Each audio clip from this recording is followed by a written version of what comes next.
सच्चिदानंद महाराज की, परम स्वामी सच्चिदानंद महाराज की, प्रेम से परम स्वामी विवेकानंद महाराज की, सद्गुरुदेव की, सद्गुरुदेव की, गुरुदेव की, प्रेम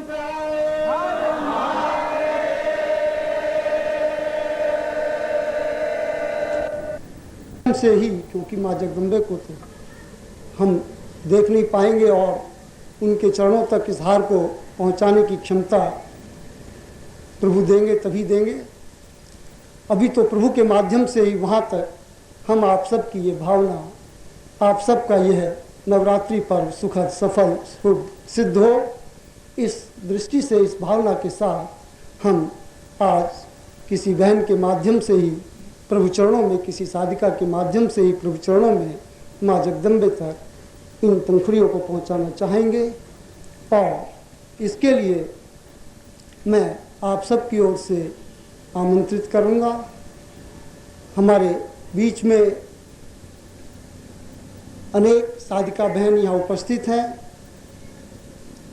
और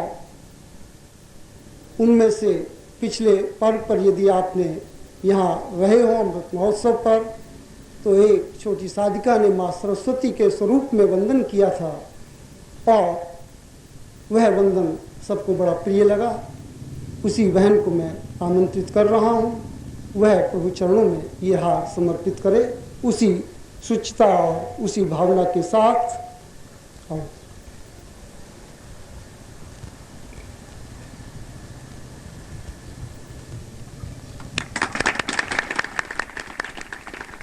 बोलिए प्रेम से माँ भगवती जगदम्बे की, माँ भगवती जगदम्बे की, परम प्रभु गुरुदेव की।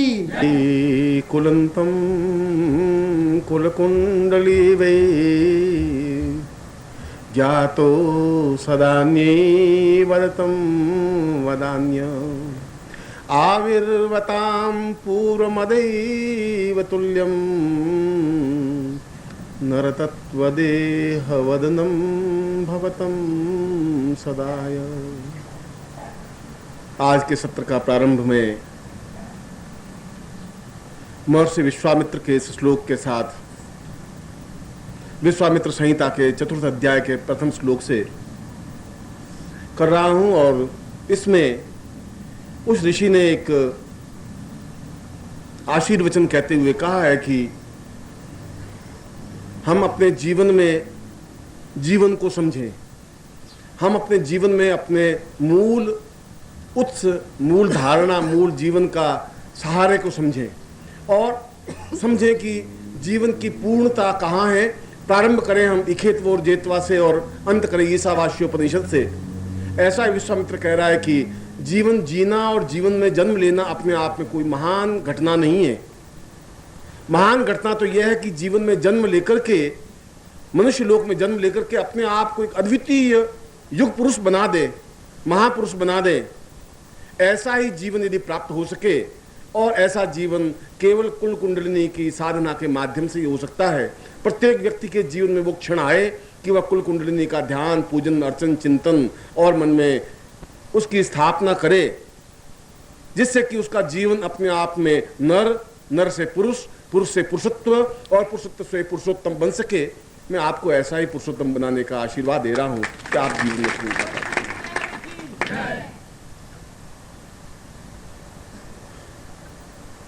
इस श्लोक में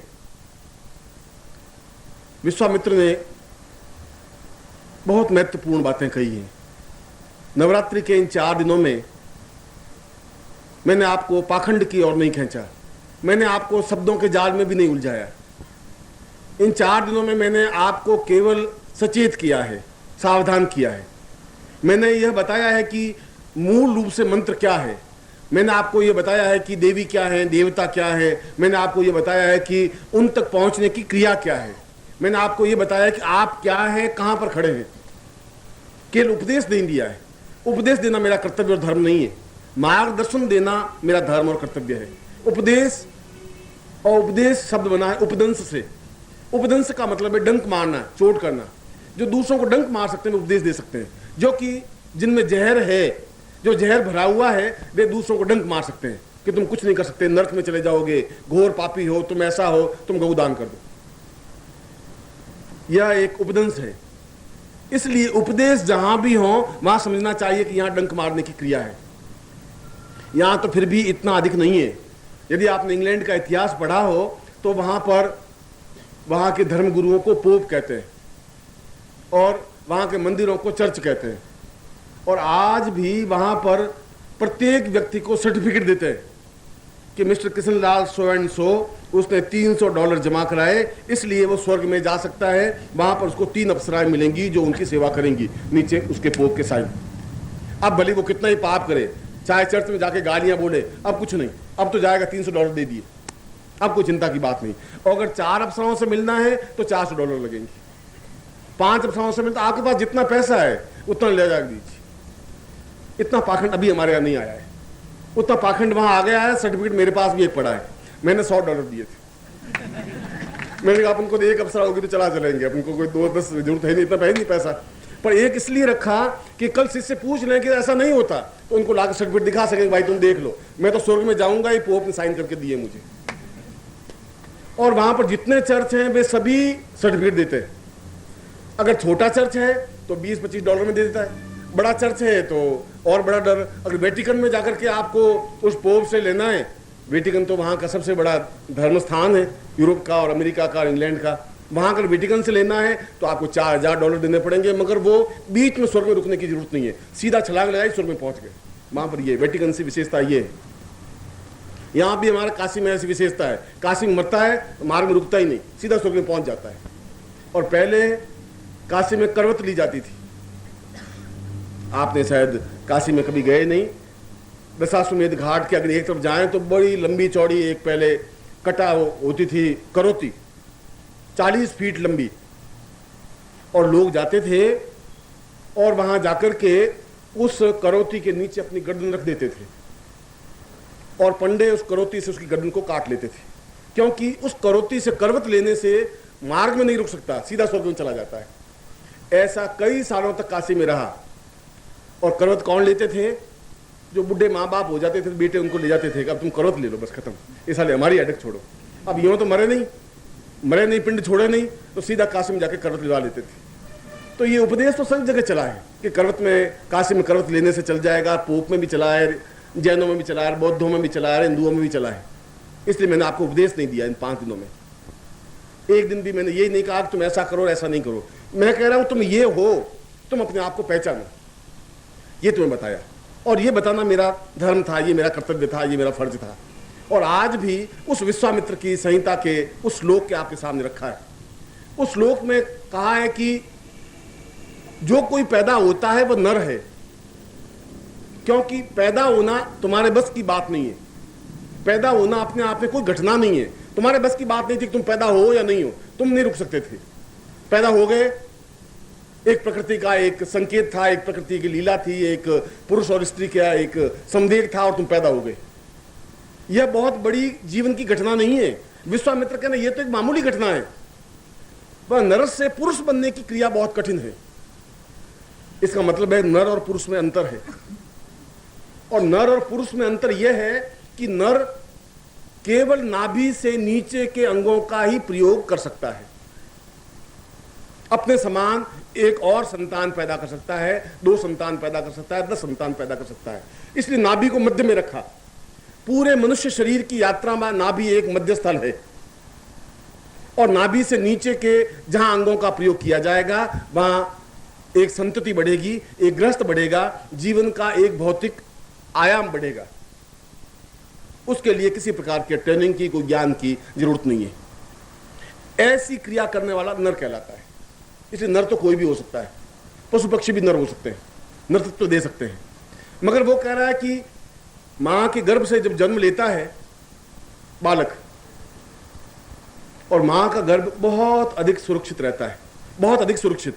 संसार में इतना आरामदायक जगह उस बालक के लिए कहीं है ही नहीं। चारों तरफ जैसे ड्राइंग रूम में गद्दे तकिया होते हैं, और यहाँ कौनी लगा कर बैठे हैं तो बिल्कुल एक गद्दा है, एक इधर है, एक पीठ के पीछे है, एक आगे है, कहीं पर भी उसको हिचकोला नहीं खाना पड़े, बहुत आराम से बैठ सके। और जिस सोफे पर बैठा है वो भी बहुत लचीला है, माँ का गर्भ भी उतना ही लचीला और उतना ही आरामदायक है।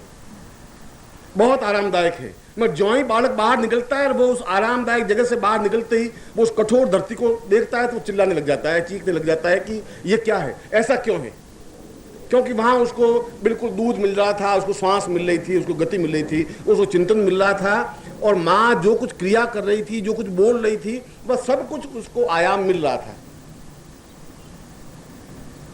और जो माएँ अपने बच्चों को, अपने गर्भ को शिक्षा नहीं दे सकती, वो नर पैदा कर सकती है।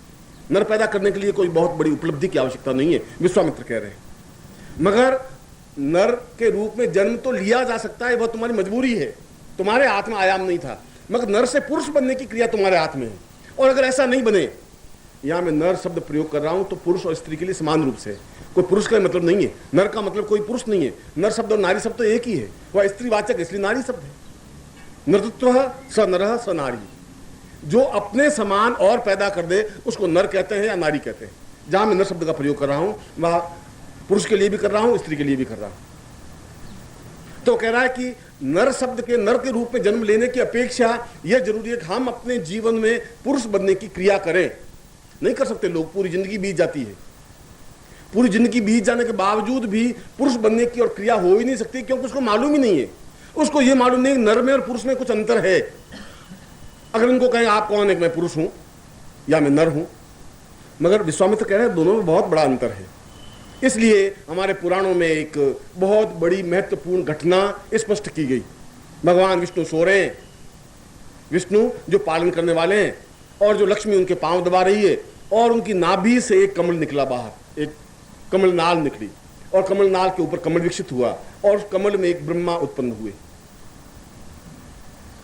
उस विष्णु के शरीर के और अंगों में से ब्रह्मा नहीं निकले। इसका मतलब है कि नाभि के माध्यम से हम एक ब्रह्म की सृष्टि कर सकते हैं, ब्रह्म तक पहुंच सकते हैं। यह प्रतीक है, यह एक चिंतन है। विष्णु की नाभि से निकला या नहीं निकला वह तो पौराणिक घटना है या ऐतिहासिक घटना है, मैं उस घटना के बारे में नहीं जा रहा हूं। मगर वो संकेत इस बात का है कि अगर हम नाभि को समझ लें, अगर नाभि में से कुछ उत्पत्ति स्थल पैदा कर दें, तो हम ब्रह्म तक पहुंच सकते हैं, जो कि उस पूरे वेद का प्रारंभ जहां कहते हैं इखेत वोर्जेत्वाम वाय वसदेवो वा सविता प्रार्पयतु श्रेष्ठतमाय क्रमण आपियाम।